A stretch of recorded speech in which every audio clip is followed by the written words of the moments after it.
So the other day, I was talking with some of my DM friends about Journeys to the Radiant Citadel because I personally really enjoyed the book. This source book is done in an anthology type style, kind of like Mysteries with Candlekeep. Now, should you purchase this book yourself? I'll give you a few reasons why I think you should, and a few reasons why I can understand any hesitation towards it. Howdy guys, and welcome to another episode from The Foundry where I give monkey-brained advice to DMs and players alike, along with tips and how-to guides using my campaign as an example. Today, I'll be giving the official, most objective review ever on Journeys to the Radiant Citadel. So without further ado, let's go ahead and start with some of my favorite parts about this book.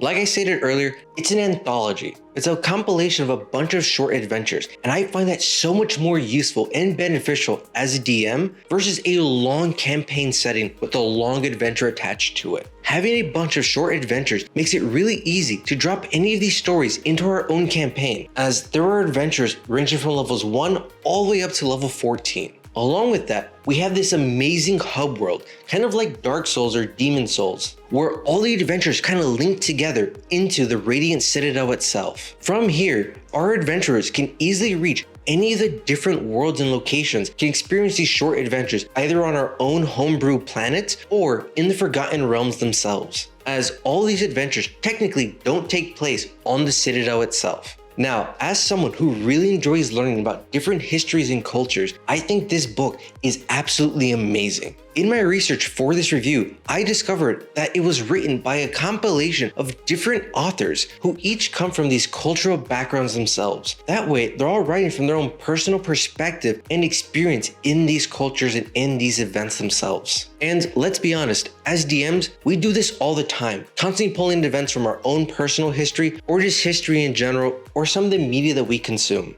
So seeing all these different authors blends their own personal experiences and their own personal cultures with the fantasy world of D&D is absolutely amazing. Now, let's move on to some of the other points that aren't quite S tier in my opinion for this book.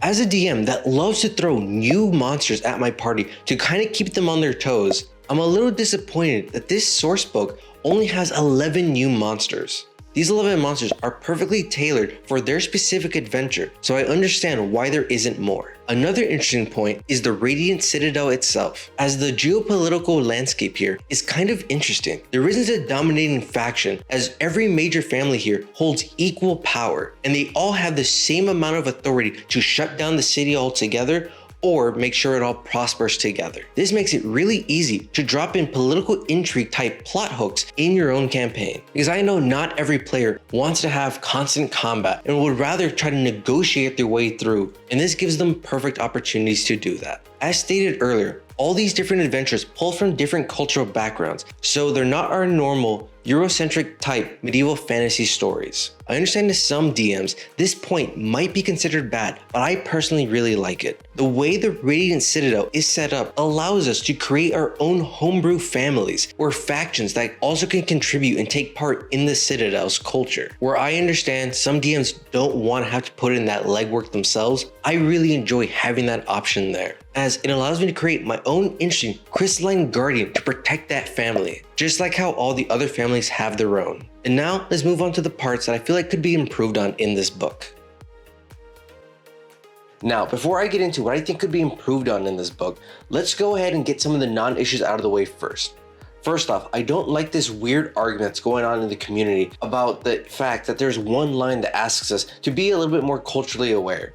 Like, they're not asking too much. They're just asking us to not go overboard with any type of stereotypes or anything like that, which to me doesn't feel like a really big ask. I've noticed that a lot of people feel misled by the book's name. They feel like all these adventures are supposed to take place in the Citadel itself, but the name is Through the Radiant Citadel, not in the Radiant Citadel. So I think this is kind of a non-issue. So now let's move on to things that I think could actually be improved on in this book. First and foremost, I'm a little disappointed that we only got 11 new monsters in this book. I understand that the authors had a word count limit that they were restricted to, but it still kind of sucks that we only get 11 new monsters, and some of them definitely aren't on the same tier as the others. I don't like the fact that a lot of the monsters that are presented in some of these adventures are just reskins of basic monsters. That's a shortcut that we as DMs do, not something I feel that the author should be doing also. Now, moving away from that complaint, we move on to another major issue that I have. I really wish we had a little bit more than the gazetteers to help explore these worlds, because some of the settings presented to us are absolutely amazing and breathtaking, but not all of them provide us with some type of visual representation to help us share that world with our players, which really puts a lot of pressure on us DMs to really describe these worlds to the best of our ability. If not, just read verbatim off the book,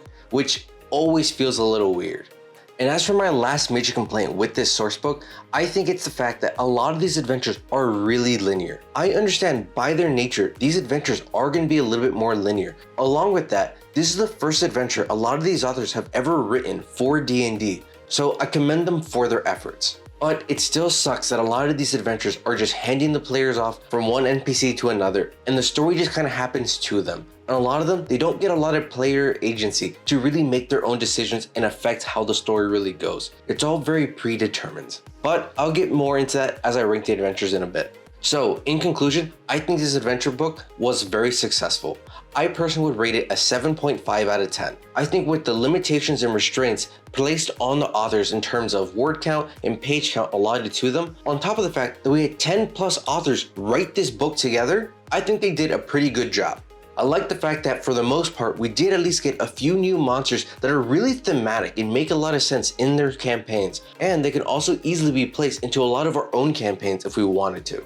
I love some of the different story beats we get to experience with our players, along with some insight on some different cultures' mythologies and how they kind of see fantasy as a whole, which I think was very interesting to see. Because if you watch the interviews from these authors, you can tell they really want to share their culture and their mythologies with us in a fantasy world setting, and I really appreciate that.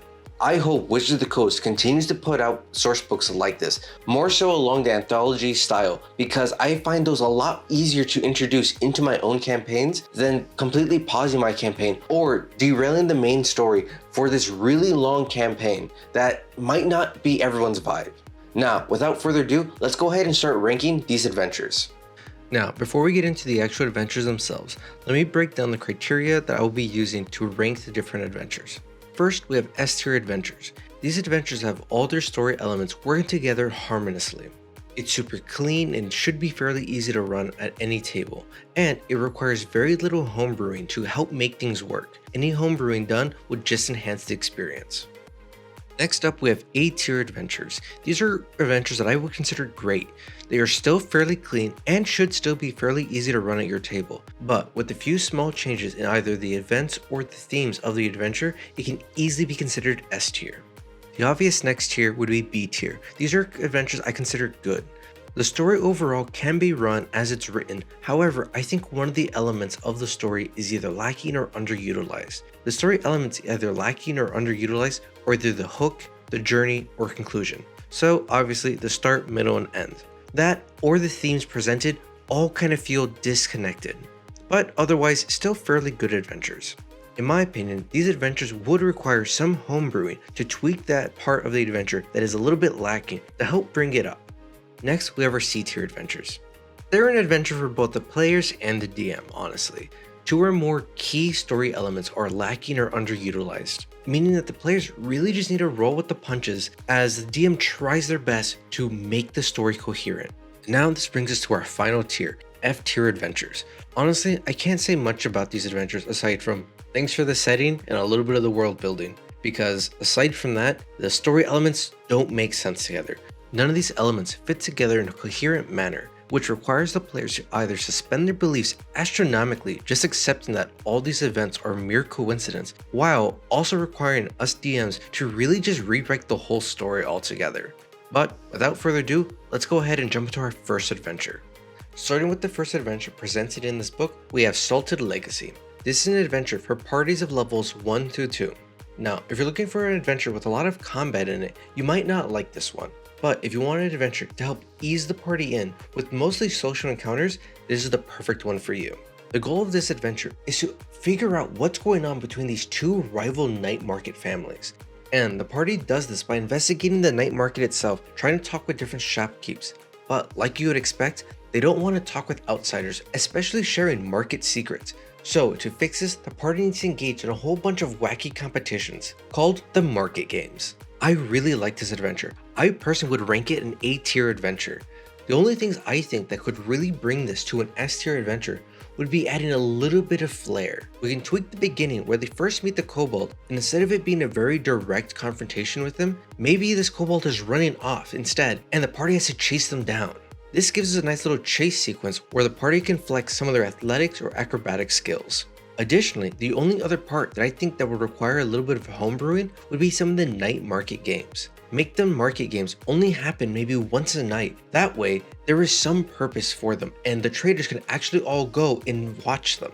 And with the market games, give the party some type of medal or badge to signify that they might have won one of these games that night. That way, the next morning when the party goes out to investigate, they have some type of badge or medal to present to help give them a modifier to their charisma checks instead of replacing them outright.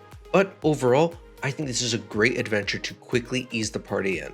The next adventure we have is Written in Blood. This is a 3rd level adventure. This adventure has a lot working for it, but I don't think it properly utilizes all the story elements it has.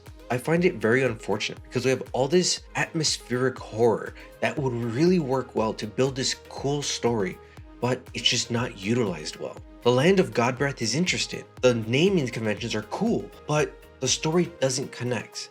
We have a strong beginning and we have a strong end, and we kind of just muddle our way through the middle. The combat feels disconnected and disjointed, along with just all the characters. We have so many rumors and plot threads that are mentioned, but they all just coincidentally work together, and it doesn't feel good to have things just happen to work without it making sense. I think if a DM really wants to improve this adventure, all they have to do is tie in the motifs together a lot better and make the combat a little bit more related. After fixing these 2 parts, I think this adventure could be higher tier, but as it currently stands, I think it's C tier. It requires a little bit too much work on the DM's end to kind of fix the story, or it really requires the players to just accept that everything happens by coincidence. Moving on to our level 4 adventure, we have the Fiend of Hollow Mine. I absolutely love this adventure. It's a Mexican themed Wild West story filled with bandits and bounty hunters, on top of a supernatural plague, a curse, selling souls to demons, necromancy. Oh, it has so much goodness. On top of that, it even has a festival, which is pretty much Day of the Dead. And the party can take part in this festival. There's so many amazing parts about this story. I think the only thing really holding it back though, is the fact that in spite of how well written it is still very linear. And some major story elements happen to the party. It's all coincidental. It doesn't feel realistic for the denizens to just be like, hey stranger, did you know this thing's happening? Like, why would they do that? Instead, I would much rather the party do a little bit more of the investigating on their own. Let things be a little bit more coincidental. Let them hear about things happening and inquire about it, not people come up to them and just tell them everything. Aside from that, the only other change I think this story really needs is to give the villain a little bit more clarity with what their plans are, because as it's currently written, it kind of feels a little disconnected, but it has enough groundwork laid out that connecting it shouldn't be too difficult. So because of that, I don't think this story can get S tier. It's so close to being an A tier, but I think it fits more appropriately at the very top of B tier. For our level 5 party, we have the Wages of Vice. Here, our party will explore the land of Zinda, meeting with the Kings of Coin. This story is a story about vengeance. It reminds me a lot of The Dark Knight. Reason being, our villain kinda acts like the Joker, spreading chaos throughout the entire town as a major festival is happening, and the party has to act like Batman, finding them and stopping them. Now, in spite of how great that story sounds, the issues begin here. All the combat is so chaotic, everything just happens to the party. At no point does the party ever feel like they have their own agency. On top of that, the villain's actions make zero sense. Like, if they really wanted to achieve their goals, they wouldn't be doing things the way they're doing it. On top of that, the stat blocks for all the encounters make no sense. How did these commoners all of a sudden become mega trained once they got drugs? Like, what? There's just a little bit too much chaos and pulling the party along through the story for my liking. I think if you clean up the villain's decisions to better make sense to reach their motives, this story could be a lot better. And this brings us to my main complaint for this adventure. There's so much gray area in it that I think it's going to be very difficult for brand new parties to go through it and know which side to pick, because neither side is really that good. They both have very compelling motives for why they're doing what they're doing. So because of this, I think this is a C tier adventure.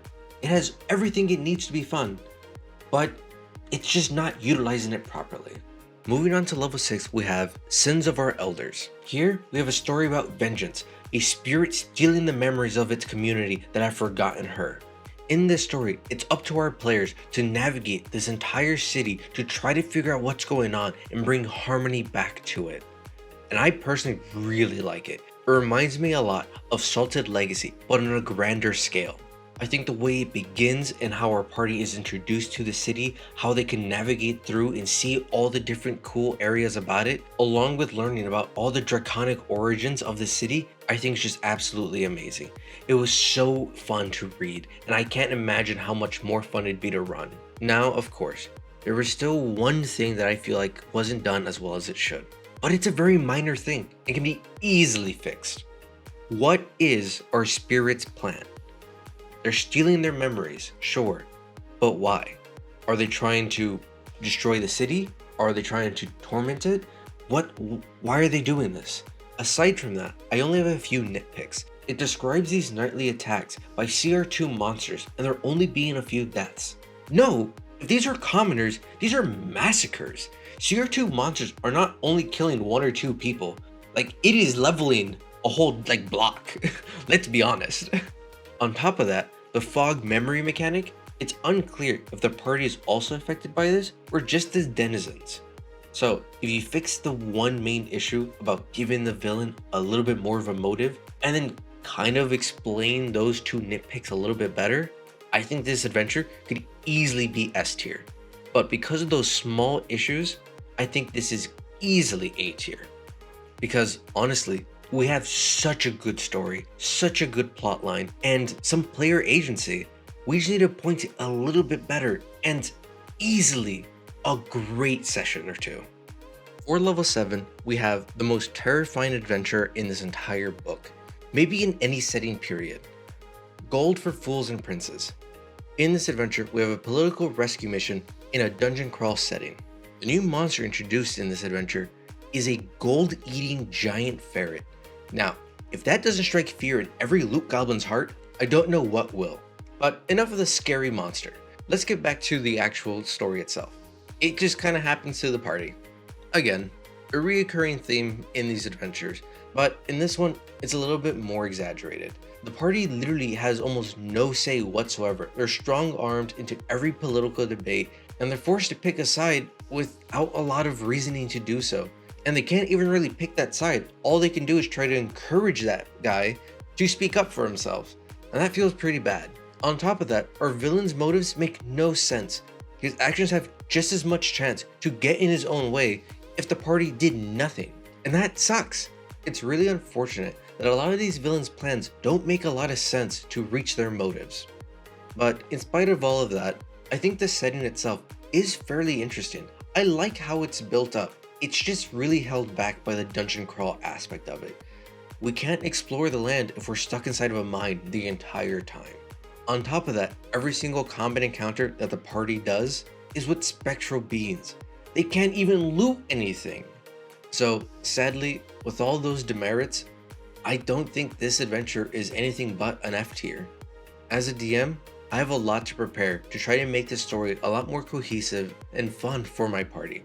But I can't deny, it does have an interesting idea and it has a setting that makes perfect sense. It just doesn't execute it well at all. Moving away from horror adventures, we have an epic adventure for level 8 with Trails of Destruction. We have a really strong start for this adventure. As soon as they get off their crystal Uber, they're immediately thrown into a combat encounter with some fire snakes and some salamanders. Right after that, they're given a very clear mission on what they're supposed to do. We have lots of exploration, a little bit of investigation, and combat sprinkled out throughout the whole thing. And to top it all off, we have a super cute, super awesome lava axolotl. And that's not even including some of the cool NPCs we meet along the way, like a fire giant. Honestly, this adventure is amazing. The setting, the 2 towns we visit, everything's so cool, especially with all the lore that they build up around it. I think the only thing holding this adventure back though, is the fact that there's not much left to do once you're done with this. Like, you just saved the whole town from being destroyed. Unless you're gonna blow it up, there's no real reason to come back. And some of the encounters get a little bit dry as you continue to fight only salamanders and fire snakes over and over again. And the boss monster is a little bit squishy for my liking. But honestly, combat-wise, that's something we can easily fix. So in spite of how airtight this adventure is and how amazing it is, I think the fact that there's no real reason to revisit it afterwards kinda holds us back into A tier, but it's such a good adventure. If you were to give the party a social reason to come back through this area, easy S tier. And one last thing, the only other thing I think this adventure needs is some stakes. I wish they gave us some type of ticking time clock to give us a purpose to kind of go through this with a little bit more urgency, but that's a personal preference. For level 9, we have a water-filled world in the Mists of Manivarsha. Here, the party is tasked with a search and rescue mission as they try to find a local champion of a festival that's gone missing after a deadly flood. Honestly, this adventure is almost a twin of Trails of Destruction, except water version. We have a really amazing start, we have cool encounters scattered throughout the whole thing, we have an awesome adventure, exploration, and investigation, along with combat. So much good combat, and a town we can revisit as the scope isn't so destructive. So honestly, absolutely amazing. We have memorable NPCs yet again. There's just so much good lore and things that the party can really sink their teeth into. The only complaints I have with this adventure is there's a couple mechanical things that I wish they explained a little bit more, but that's because I'm really looking into it. And gameplay wise, I wish there was just a few more challenges or puzzles. Don't make the information so easy to get for the party. But again, that's something that's super easy to drop in, as the groundwork and framework provided is so clean, it's so easy that plugging in a puzzle or two won't cause any problems. And the only other complaint I have is the fact that the boss fight feels like it's missing just a little bit more oomph. It's great, but I think it needs just a little bit more. But again, very easy to add, very easy to change. I think because of how easy and minor the changes are in this adventure, I would have to give Mists an S tier. And now we have our level 10 adventure, Between Tangled Roots. Here we have a classic monster hunting adventure. We're looking for a rampaging dragon. Now, I know what you're thinking. Monster hunts are fairly bland, kind of linear, and have no depth. But this author added some additional layers that really brings this setting to life. First off, we have 2 different endings that can happen for this adventure. So depending on how your party addresses certain events, they might be steered towards one of the different endings, which would definitely change how the final boss fight actually plays out. On top of that, you need to navigate the archipelago with this snaking sky bridge that's just filled with lore. While another major layer is the fact that we have a rival hunting group, which we can use to great effect. Overall, I think this is a fairly solid story. There's only a few things that kind of rub me the wrong way, but a lot of it I feel is based on how I personally like to run my table. First, I don't like the fact that when the dragon kind of goes on a rampage, no one dies. That's so unrealistic. Let's be honest. If it's going on a rampage, it's taking out some people. Probably a lot of people. Next, I don't like when events kind of just happen regardless, like at the military camp. I don't like when it's just like, it doesn't matter how far away the party is, this kind of just happens no matter what because it has to happen. No, give me a reason. Give me some extra events that might happen if they're away or if they're closer. And lastly, in spite of how kind of bland this additional hunting party might feel, it gives us a lot of flexibility to work with, as this hunting party is the only real sense of stakes that this adventure has and gives us, but it can also work in our favor as a Deus Ex Machina in case our party is getting completely stomped in the final fight. On top of that, this setting gives us a lot of cool encounters and thematic monsters we can throw at our party throughout this entire thing, which in my opinion is a major bonus. And like the previous adventures, we have some pretty interesting and memorable NPCs to go along with it. Overall, a very beautiful story and a really cool setting. And for that reason, I think this definitely deserves A tier, because any homebrew changes we need to make are fairly simple and should be fairly easy to implement. For level 11, we have Shadow of the Sun. If you can't tell, I absolutely love when an adventure starts off with a big bang and everything goes crazy fast. This adventure has that for sure. The party starts in a city that's fairly isolated, ruled by an angel that's inspired by ancient Persia. And as they enter the town, they happen to be celebrating a festival. when all of a sudden some anarchists burst out of nowhere, start some chaos, and because of that chaos, a giant purple worm bursts through the ground and sows even more chaos, and then everything's going crazy. There's police trying to take down the anarchists, there's a giant worm destroying the town, the anarchists are trying to escape, some random lady gets arrested, everything's just happening all at once. Everything's crazy. Who knows what's gonna happen next? Maybe the party gets arrested also. Who knows? Well, you know, you're the DM. But still, it's so much fun. There's so much chaos to begin, and so much for the party to immediately hit the ground running. As they continue to explore and navigate this town, they more or less get to pick between one of 3 different factions and pick a side in this battle, which I personally find really interesting. But at the same time, I understand the potential downfall of this, as none of the 3 sides really seems like a bad guy. They all have good intentions, that if your party becomes indecisive, they might not even pick a side. But there is just enough, in my opinion, that they should be able to pick one side. I think the most memorable thing for me in this entire adventure is the magic carpet ride. I love the Aladdin scene we get to play out at the table. There's just so much richness and lore in this world and so much to explore. I absolutely loved it. I think the only parts that I didn't really like is that sometimes this whole faction intrigue feels a little forced, but a little DM magic will smooth that over. The only other major pain point for me is the fact that we just kind of have to accept that, obviously, all these organizations are just going to randomly trust some strangers who just walked into town with all their private information. The city guards can be like, sure, you do our policing job for us, no problem. While the fanatic groups are going to be like, hey, here's our plans, hope you don't turn us in. It just feels a little wonky to me. Aside from that, absolutely great story. Some epic moments, some funny encounters, some cool chases, chaos everywhere, amazing fights. I loved it. I think this is quite easily an S tier. There is so much that you can work with and that it just provides and just kind of works together. As I said, a little smoothing out here and there, but nothing too major. In fact, nothing really major. It's so easy to just kind of wave away some of the forced jankiness. For level 12, we have the Nightsea Succor. This is pretty much an item retrieval type adventure. So let's start with some of the things that I absolutely loved about this adventure. The setting, so cool. We get some nice lore about the world above water and the world beneath water. We have a bunch of interesting factions that are fairly well developed that are also really intriguing. But that's kind of all the story has going for it. Aside from that, it has major plot holes everywhere. We have 4 factions for our party to pick from, and in spite of how much I love player autonomy and choose your own faction, like in Shadow of the Sun, 4 feels a little bit too much, and it just feels really forced because there's too many sides all wanting the same thing, with all very similar reasons, who should all be able to do it on their own without the party anyways. So what's the party doing?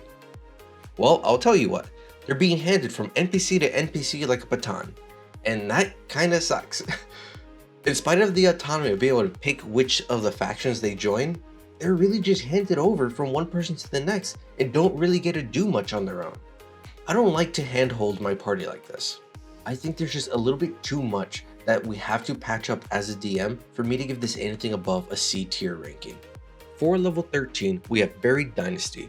The party starts this adventure by meeting the Emperor of Great Zing, where he asks them to help to prevent a civil war from breaking out, but he hides his true intentions. As the party accepts the call to adventure, they enter a nice dungeon crawl. Yet again. And in this dungeon crawl, one of the NPCs lets out a little oopsies and tells them what they're actually doing.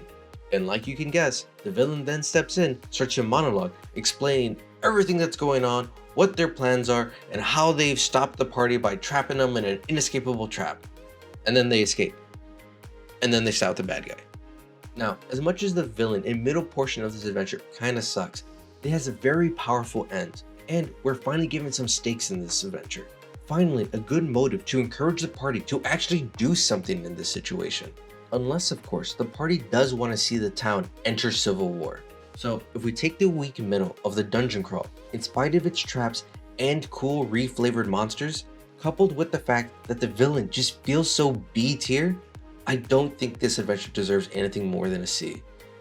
Now, these are things we can fix, but because there is so much revamping, I don't think I could give this anything above C tier.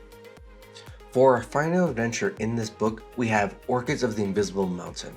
In this 14 level adventure, we take the exploration part of D&D and crank it all the way up to 11.